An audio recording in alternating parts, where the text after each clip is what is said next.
Assalamualaikum warahmatullahi wabarakatuh. Perkenalkan, nama saya Dr. Abu Yazid SCMM, dosen tetap program studi Sarjana Akuntansi, Fakultas Ekonomi dan Bisnis Universitas Pamulang.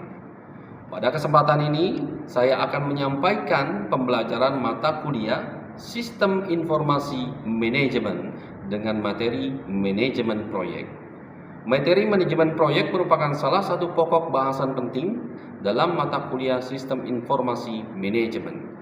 Materi ini bertujuan untuk membekali mahasiswa dengan pemahaman mengenai bagaimana suatu proyek sistem informasi direncanakan, dilaksanakan, dikendalikan, dan dievaluasi agar mampu mencapai tujuan organisasi secara efektif dan efisien. Melalui materi ini, mahasiswa diharapkan mampu memahami konsep dasar proyek dan manajemen proyek, menjelaskan siklus hidup proyek, mengidentifikasi berbagai risiko yang dapat mempengaruhi keberhasilan proyek, serta memahami perencanaan, pengendalian proyek menggunakan berbagai perangkat pendukung. Pembelajaran diawali dengan pembahasan mengenai perbedaan antara proyek dan operasi.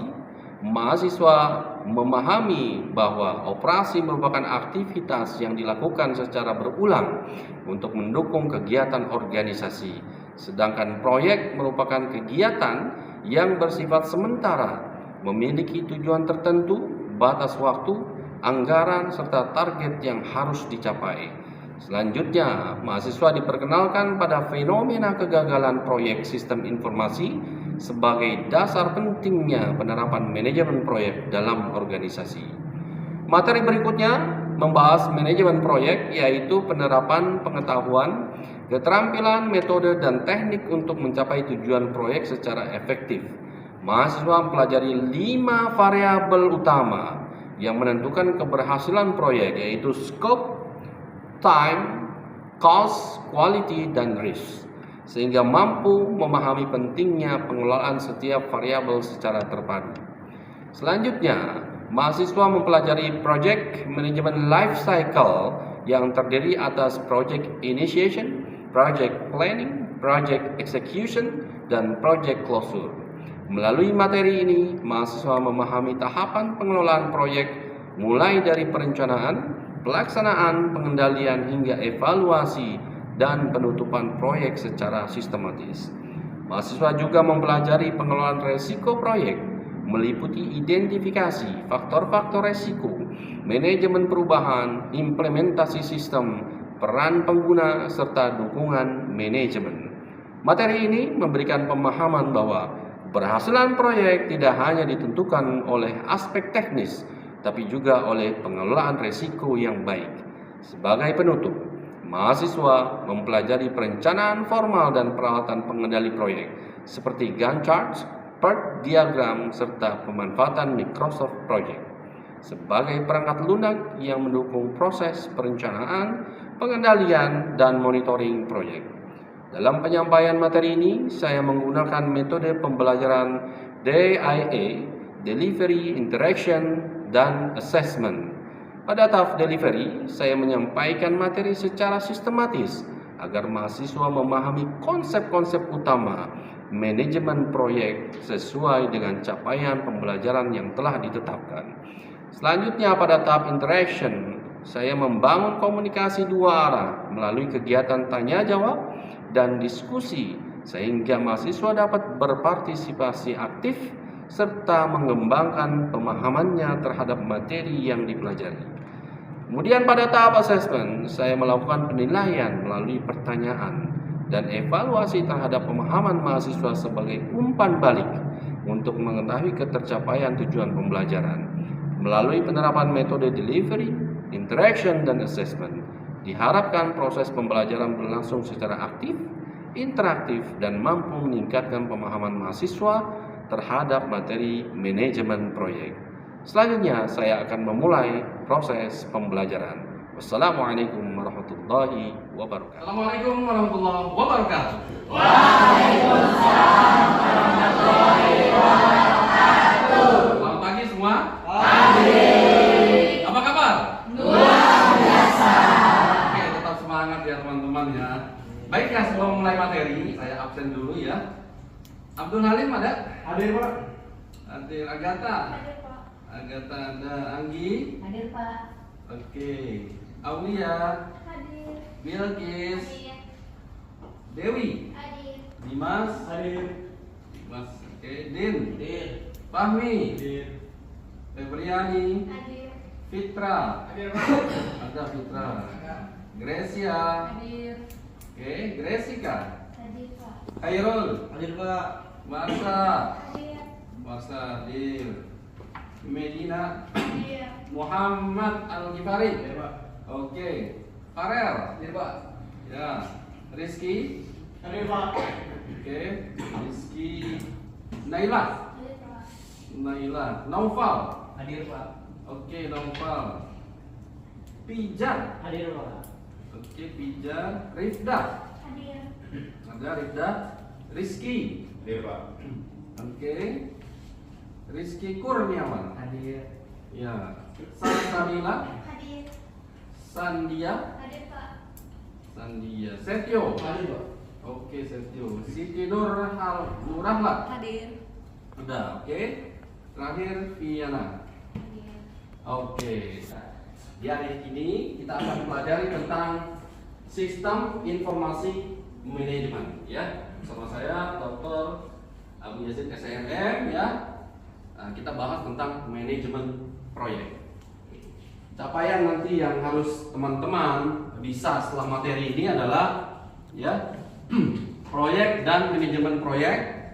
Kemudian nanti teman-teman bisa mengetahui tentang definisi proyek, perbedaan dengan operasi, dan penerapan manajemen proyek. Kemudian siklus hidupnya, siklus hidup proyek ya. Jadi ada 5 fase proyek manajemen life cycle. Nanti ada 5, nanti saya jelaskan.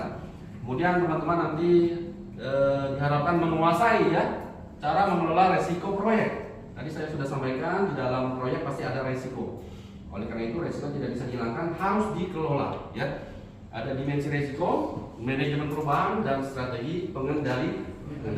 Kemudian teman-teman diharapkan nanti mampu ya melakukan perencanaan dan alat pengendali. Nanti ada scan chart, PERT diagram, dan perangkat lunak manajemen proyek. Baik. Teman-teman sering dengar kan, apa sih proyek itu? Terus kalau di kantor nanti kalau bekerja gitu ya, ada orang bagian operasional gitu kan. Apa sih bedanya manajemen proyek dengan operasional? Jadi operasi itu apa? Ini teman-teman, operasi itu pekerjaan yang berulang, ya, dan berkelanjutan untuk mengubah sumber daya menjadi laba. Jadi kegiatannya diulang-ulang. Itu namanya operasi.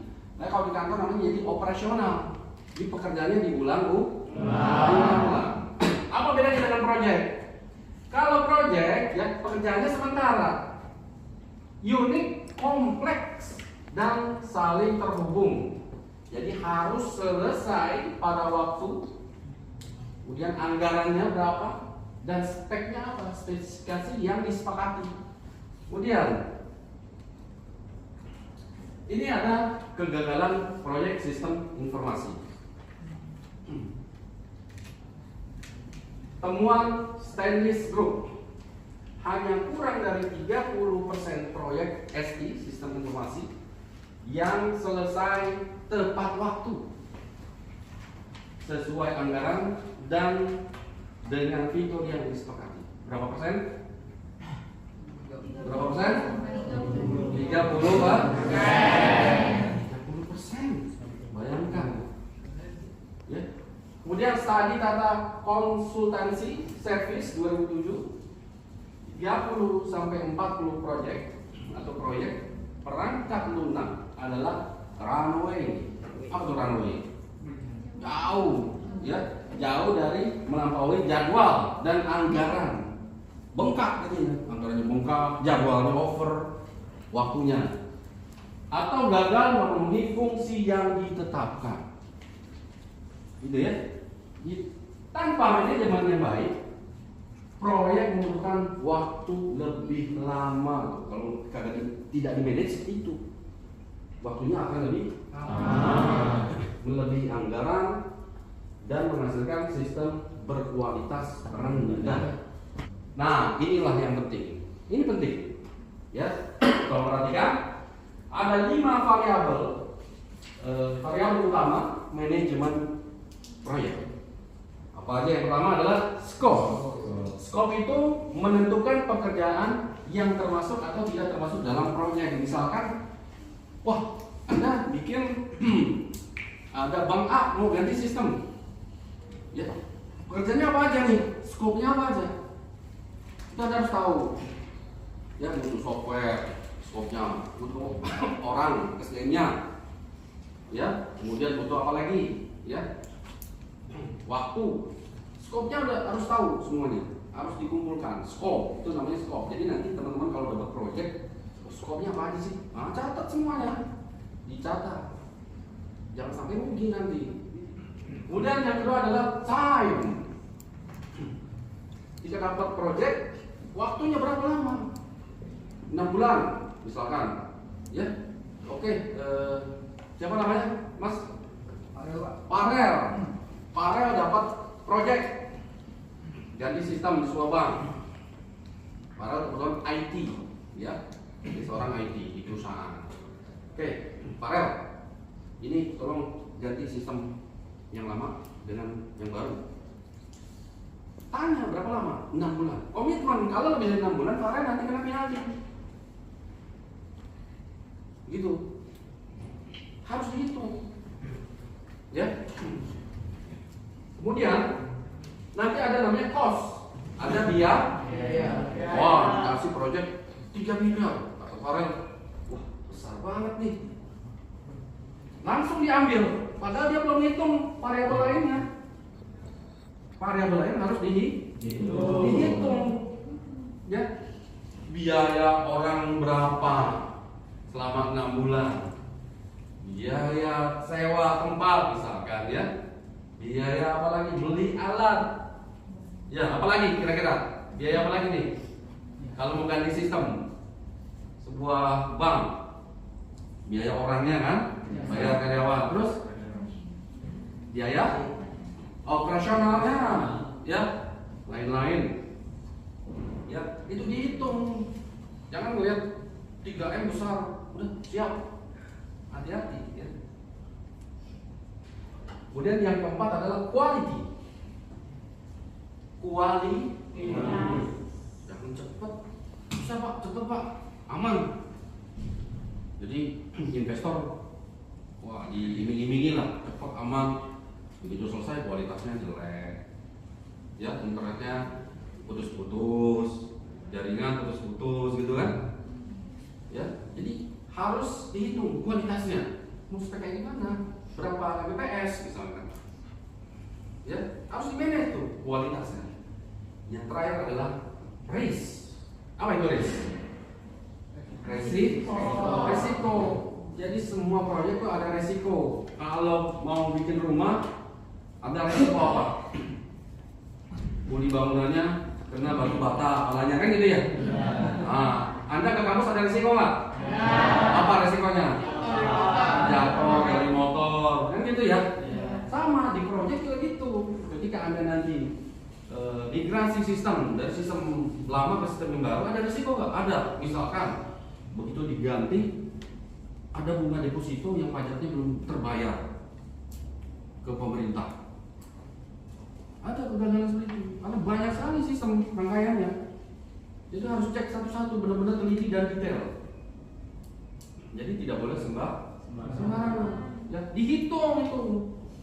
Ini kalau ada bunga deposito nggak bayar gimana? Ini kalau sistemnya nggak jalan, orang narik di ATM, uangnya keluar, rekeningnya nggak berkurang gimana? Tuh, untung customernya ya. Kalau seperti itu ya, narik uang di ATM, ya, uangnya keluar, rekeningnya tidak terpotong. Nah, itu hati-hati.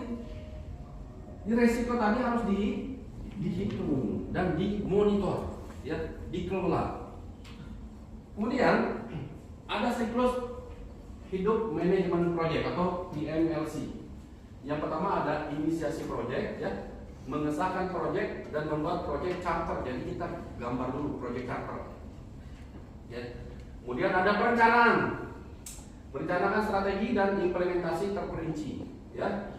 Kemudian ada eksekusi nih, ya, pelaksanaan kegiatan serta monitor dan kontrol, dimonitor, ya, dieksekusi, jangan ditinggal, harus dimonitor dan dikontrol. Kemudian terakhir adalah penutupan atau verifikasi laporan, arsip, artefak, evaluasi. Sudah dilaksanakan, dimonitor, evaluasi. Itu semuanya terkontrol, itu namanya manajemen project. Di manage, ya. 5 variabel tadi dihitung, kemudian ini manajemen. Siklus hidupnya harus di manage, ya. Kemudian nah, ini cara mengelola resiko project. Cara mengelola resiko project. Pertama, nih ya, banyak yang gagal tadi. Ukuran proyeknya itu ada yang besar. Jadi resikonya jadi tambah besar atau tambah kecil? Tambah besar. Kalau ukuran proyeknya besar, maka resikonya menjadi besar. Besar. Contoh, Anda suruh bangun rumah, misalkan 30 unit, 30 pekerja, gitu ya. Nambah gitu. Jadi 60, berarti nambah SDM nggak? Nambah. Maka resiko orang tadi kena batu bata, palanya nambah nggak? Nambah dari 30 menjadi 60. Jadi resikonya nambah seperti itu kurang lebih. Analoginya seperti itu ya. Kok bisa nambah Pak resikonya? Ya ini. Kalau nambah orang, mungkin 1-2 orang yang kalau 30 orang, 1-2 orang doang kena batu bata. Kalau jadi 60 orang, nah bisa 3 atau 4 orang kena batu. Nah, risikonya bertambah jadinya. Begitu ya. Kemudian ada struktur proyek. Ya. Jadi proyek terstruktur dengan kebutuhan bisnis yang jelas dan sederhana. Memiliki risiko lebih rendah karena output mudah didefinisikan. Jadi ada struktur proyek ya. Kebutuhan bisnisnya jelas. Jadi yang gagal itu karena kebutuhan bisnisnya kadang-kadang nggak jelas, manajemen kantornya nggak jelas. Mau kemana arahnya? Itu banyak yang gagal. Ya, tadi ya ukuran proyeknya besar, itu bisa gagal tuh ya. Kemudian struktur proyeknya atau manajemen kantornya nggak bagus. Kemudian pengalaman teknologi, ya teknologi mutakhir yang tidak dikuasai tim meningkatkan risiko. Panggil semuanya tim, bagian teller, bagian CS, bagian apa lagi nih, misalkan kepala operasionalnya, manajernya, ya, ternyata kepala operasional udah aki-aki, udah tua gitu ya, ganti sistem, gaptek, buka handphone aja nggak bisa, terus legonya gimana Pak? Ya naik opang, jadi nggak naik ojek dia naik opang, ya, bagaimana di kantor, megang laptop aja gemetaran. Kemudian manajemen perubahan dan peran penggunaan. Ini ada manajemen perubahan ya. Sebagian besar ya kegagalan proyek sistem informasi bukan karena masalah teknis, melainkan proses perubahan organisasi yang tidak ditangani dengan benar. Jadi organisasinya di dalamnya tadi masih banyak yang gaptek. Terus ini dia untuk menerima perubahan itu sulit. Jadi udah biasa kerja dengan kebiasaan yang lama. Nanti Anda kalau sudah bekerja akan menemukan hal-hal seperti itu di kantor. Ada orang-orang yang mungkin orang senior gitu, ada sistem baru, dia nolak. Udah biasa yang lama yang ini, padahal lebih lama caranya. Dia akan nolak tuh. Ya, jadi harus diperbaiki struktur organisasinya tadi. Mana yang dipilih-pilih dulu, mana yang tidak bisa menerima perubahan sistem, mana yang bisa menerima. Ya. Dan peran pengguna akhir atau user ya, pengguna membentuk sistem sesuai prioritas bisnis mereka. Si user nih, saya mau jualan apa nih misalkan, yang lagi viral apa nih? Jualan apa tuh?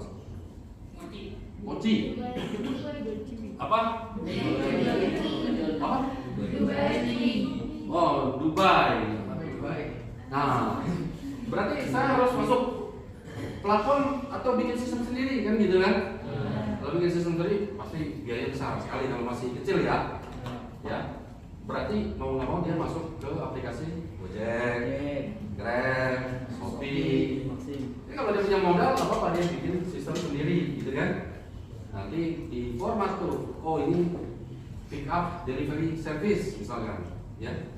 Kemudian partisipasi aktif meningkatkan penerimaan sistem, ya, harus aktif berpartisipasi semua karyawannya dan di dalam sebuah organisasi itu. Kemudian kesenjangan penggunaan teknisi adalah risiko kegagalan utama. Apa nih kesenjangan? Wah, si A gajinya sekian, saya sekian. Nah, itu harus diperbaiki dulu. Dari sistem standarnya juga, insentifnya. Jadi kalau ngerjain proyek itu gajinya dilihat biasanya, proyeknya selesai, insentifnya besar. Beda tadi operasional, gajinya segitu-gitu aja. Itu bedanya ya. Jadi kalau operasi kan kegiatannya rutin tiap hari gitu aja, ya gajinya segitu. Tapi kalau manajemen proyek, kalau main proyek itu gaji dapat, insentif biasanya dapat. Saya pernah ikut 6 bulan sampai begadang ya di perbankan, saya migrasi sistem. Jadi itu begitu selesai 6 bulan, wah saya dapat berapa kali gaji insentif. Ya, jadi harus aktif Anda nanti kalau sudah bekerja di kantor, aktif dengan atasan, ya ikut-ikut aja. Ya mudah-mudahan bisa ditunjuk, ya, untuk melakukan perubahan sistem. Kemudian dukungan manajemen, komitmen manajemen memastikan proyek mendapatkan dana dan sumber daya yang cukup. Kemudian mengatasi resistensi. Strategi mencakup pelatihan, tuh ya. SK penunjukan, insentif tadi yang saya sampaikan, dan antarmuka yang user friendly untuk mengatasi counter implementation. Jadi waktu diterapkan, waktu diimplementasikan itu nggak ada yang banyak beda pendapat. Ya, jadi kita sudah udah ribet, begitu mau diimplementasiin ada aja ini omongan, ada aja ini yang mengganggu. Ya, jadi ada pro kon, semuanya harus satu suara. Nanti ketika Anda bekerja, ya, dari mulai top manajemen. Siapa top manajemen? No, top itu paling atas, piramidanya begini kan? Top manajemen, direktur, komisaris, CEO. Yang di tengah namanya middle manajemen. Itu baru manajer, area manajer, kepala divisi, ya. Kemudian yang paling bawah, first line management. Itu siapa? Supervisor, kepala apa? Misalkan mandor kalau di puli, ya. Itu supervisor. Kalau di gudang, kalau di pabrik apa namanya itu? Ada yang tahu nggak? Foreman ya. Foreman biasanya, ya. Foreman. Baik. Selanjutnya, alat pengendali proyek Gantt chart dan PERT. Ya, yang pertama ini Gantt chart. Ini Gantt chart buat apa sih? Menunjukkan kapan kegiatan dimulai dan berakhir serta kebutuhan sumber daya, tidak menggambarkan dependensi antar kegiatan. Jadi ketika mau bikin proyek, ini bikin jadwal dulu sesuai dengan standarnya Gantt chart. Bikin jadwal, menampilkan daftar kegiatan apa aja nih, ya, tanggal kapan, berakhirnya kapan. Ini harus buat seperti ini. Anda harus tulis tuh, ya, visualisasi, durasi dan sumber daya, tidak menunjukkan dependensi antar kegiatan. Sudah nih, bikin jadwal, ya, jadi breakdown semuanya, digambar menggunakan PERT diagram, ya. Di PERT diagram itu menggambarkan kegiatan sebagai jaringan node dengan panah berurutan. Jadi menunjukkan dependensi dari kegiatan yang bisa berjalan paralel. Oh, dari habis ini ke sini. Oke, udah bikin jadwal, berarti bikin PERT diagramnya. Oh, habis itu nomor 2, kemudian nomor 3, ya. Jadi terstruktur mengerjakan proyeknya, tidak sembarangan. Misalkan bikin rumah, habis batu bata pakai semen langsung ngecat, salah kan? Salah, berarti harus di plester dulu kan, gitu kan? Di plester, diaci, kan gitu ya. Jadi urutannya sesuai dengan diagram PERT diagram. Ya, jadwalnya kapan ini? Ini musim hujan, misalkan. Wah, kalau musim hujan bagaimana? Itu resiko tadi harus Anda sudah ukur, gitu ya. Itu analoginya kalau membangun proyek rumah. Kemudian perangkat lunak manajemen proyek, ya. Tadi untuk gambar menampilkan Gantt chart dan per diagram itu biasanya pakai Microsoft Project 2016 atau 2019. Ya, jadi gak usah pusing-pusing, udah ada aplikasinya kan. Terintegrasi dengan Project Server 2016 dan SharePoint. Kemudian Easy Project, Net, dan Vertabase, sistem manajemen project berbasis web untuk perusahaan dengan project tersebar di banyak lokasi. Sebelum saya akhiri, saya harus review dulu nih. Ya, kira-kira nangkep nggak apa yang saya ajarkan? Ya, oke. Ada yang masih ingat? Sebutkan 5 variabel dalam manajemen proyek ya? Ada? Siapa namanya? Fitra. Apa aja Fitra? Scope, Time, cost, quality sama risk. cost, quality, dan risiko. Nice.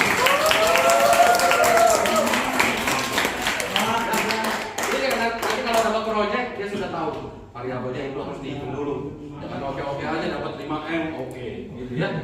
Kemudian apa saja sih yang menyebabkan resiko proyek itu besar? Ya, siapa? Siapa namanya? Fahri, Pak. Fahri, ya Fahri. Ukuran proyek, Pak. Kalau ukuran proyeknya besar, semakin Ukurannya betul? Nice, ukurannya besar. Yang kedua? besar. Ada struktur proyek. Strukturnya, betul. Strukturnya sudah sebut atau belum? Kan gitu. Ya, Pak. Oke, yang ketiga? Terus ada pengalaman teknologi. Pengalaman teknologinya. Kalau yang gaptek, aduh, itu bikin resiko makin besar untuk migrasi sistem tadi, membuat proyek dalam sistem informasi. Oke, nice, Fahri ya. Oke, kemudian apa saja ya penyebab kegagalan proyek FI dan bagaimana nih cara ngatasinnya nih? Kalau proyek besar yang disiapkan apa nih? SDM-nya harus yang berkualitas, yang detail, gitu ya. Kemudian apa lagi? Struktur organisasinya harus diperbaiki. Antisipasinya begitu. Kemudian tadi yang terakhir apa? Pengalaman teknologi. Berarti antisipasinya mitigasi risikonya diapain ya orang-orang yang gaptek?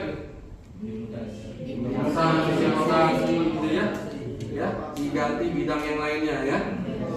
Jadi dipilih benar-benar orang yang punya kualitas tentang proyek di sistem informasi.